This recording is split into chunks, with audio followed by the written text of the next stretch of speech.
Hi friends, welcome back to my channel. My name's Jack, this is Jthbooks, and it is time for the December reading wrap up. Oh friends, December has been a month. It has just, it's not been great in any sense. I was very lucky. I had a few lovely days with my family for the festive season. But other than that, just wasn't well. Things happening. Reading went out of the window, really. Like the enjoyment for it, the want to do it. It was bad. It was bad. I don't know what else to say. It was bad. And when I say it was bad, that really reflects in the books too. I only read 5. And I have 1 DNF. So I tried 6. But I had my first ever DNF, which I will talk about. And then it was just such a disappointing crap way to end the year. I really wanted to go out with a bang, but I went out with a whimper. I still reached my goal of 110 books. I don't think I ever want to read 110 books again in my life. Like, I don't know if I just burnt out. I don't know what happened, but my goodness, I read 111. My goal was 110. I read 111, but my gosh, just not the way I wanted to end the year. But let's talk about the rubbish book, shall we? So my first ever DNF was The 7 Moons of Mali Almeida by Shehan Karen and Talaka. I just could not get into it in any way, shape or form. Anyway, I didn't know. I just couldn't. I was like a week into December. I read less than 100 pages of it. And I wanted to love it so badly. I just could not get into it. And this was when like December was going okay for me. This was before everything sort of went a bit wrong. So I wanted to love it. It was a bit confusing. There was a lot of characters. And that's not normally an issue for me. I don't know why it didn't work for me. And I kept sort of putting it up on Instagram being like, will I get into it? Would it get better? And some people said it gets better, or somebody said maybe it's just not for you. You should DNF if it's not for you. And it just wasn't for me. I mean, it's the Booker Prize winner for 2022. It's clearly me, not the book. But I just could not get into it. Part of me is, tempted to try again. So maybe I will one day, but no, not right now. It is a DNF. I'm sorry. Now, the next 2, there was actually a reading vlog a little festive reading vlog. So I'll link that down below. But first, for that vlog, I read The Geek Who Saved Christmas by Annabeth Albert. Now, this is about 2 men who fall in love over the festive season. I really enjoyed this one. It was steamy, but not, it didn't make me laugh or anything. It was good. It was sweet, and it was really festive. I was really looking for books to get me into the festive season, and this really did. It just felt Christmassy. I really enjoyed them as a couple. I really enjoyed them individually. I enjoyed the relationships I had with other people. So it was just like an all-round success. I'd read one of her books before and I didn't bloody like it. But this one, a success. A success for me. I was really pleased. And then for that vlog, I also read Kiss Her Once for Me by Alice Cochrane. Now this is about Ellie, who sort of falls in love with this woman after one sort of magical day and night, but then they don't see each other again. And then Ellie gets engaged to a fake man, and it turns out to be her brother. If that sounded messy, it's because it is. The author knows it's messy, but I still don't think it made it that enjoyable to read. There were times when they were going to be honest and something would happen, and I just thought, wow, this is a mess. It's a mess. It was just a bit of a mess. But not the book a mess, just the storyline. And it was his intent. If you sort of like messy, you'll like it. If you don't, you won't. Didn't feel that Christmassy to me. I wanted it. It just felt like a normal rom-com that was just happened to be set at Christmas rather than being a Christmas rom-com. And it was just basically a bit snow on the ground. But it wasn't a bad book. I think I gave it like a 3.5. It wasn't bad, and I wanted them to be together and blah, blah, blah. Just a tad messy for me. Sorry. Am I in a bad mood? And then we read one of my most anticipated books of the year. It was Heartstopper Volume 5 by Alice Oseman. Now, in this we follow Nick and Charlie, who, well, I don't want to say because it's the 5th one, but it's just the continuation of Nick and Charlie in their love story. But I did not love this book. It was not as good as the previous 4 at all.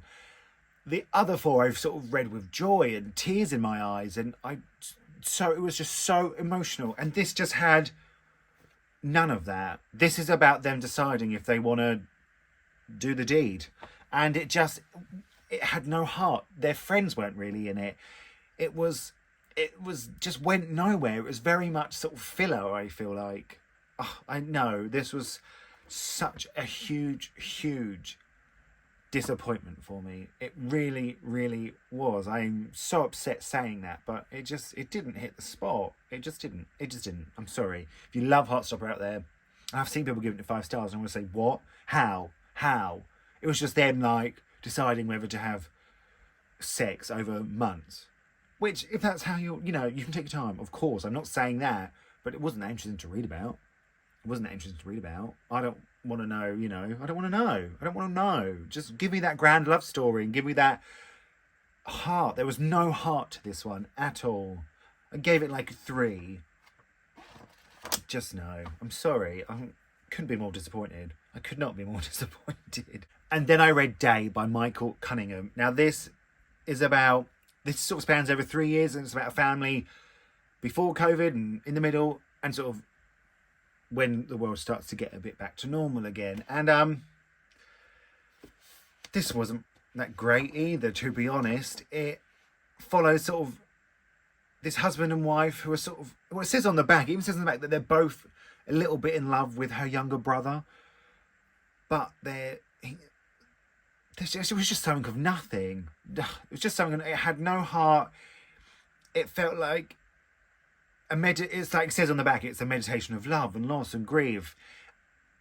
And whether it was that, but it still needed characters to back it up that you cared for, it felt more like a bit of a lecture on like how you should feel about certain things. And, it tried to be a bit grand and a bit clever, and I didn't feel that. I didn't feel for any of the characters.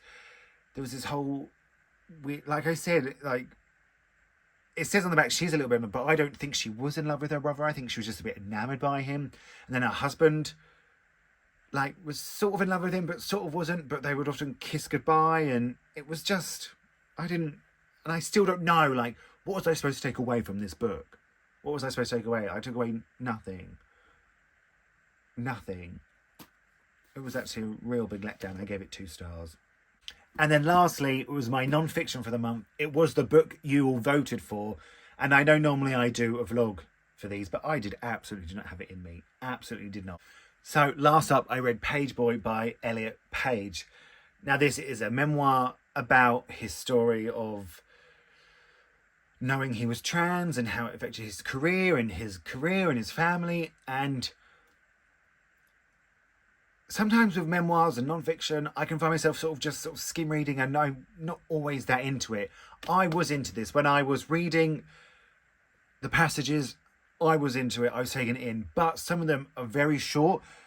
It's not in any sort of linear order. So it just, 1 minute he's 9, and then he's a big movie star, and then he's a teenager. So it was a little bit, there was no sort of follow through for it.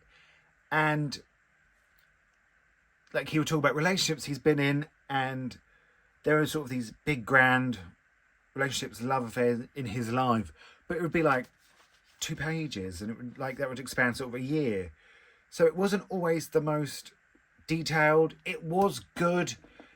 It wasn't my favourite non-fiction I've ever read, especially this year, and I felt like it just needed to be a bit more, not thought out, but maybe like, obviously he didn't want to write it in a sort of chronology of his life. He obviously made that choice, but for me, I kind of wanted that, just so I wasn't all over the place. And yeah, it was good, but I do feel like it could have been better. But my goodness, he's such a great voice for trans voices and for being who you are.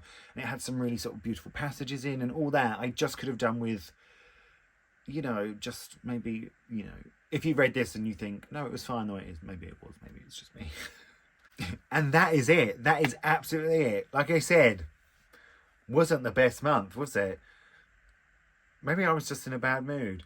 I can't believe really that That Annabeth Albert book, The Geek Who Saved Christmas, was my favourite book of this month. I actually cannot believe that. That was the last thing I would have thought.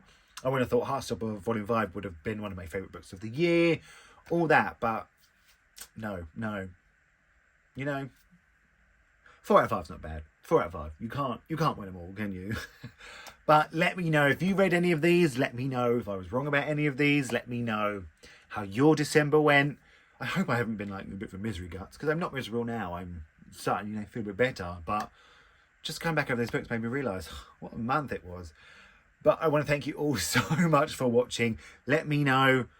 Give it a thumbs up. Give this video a thumbs up. Feel free to subscribe. And I'm going to speak to you all really, really soon.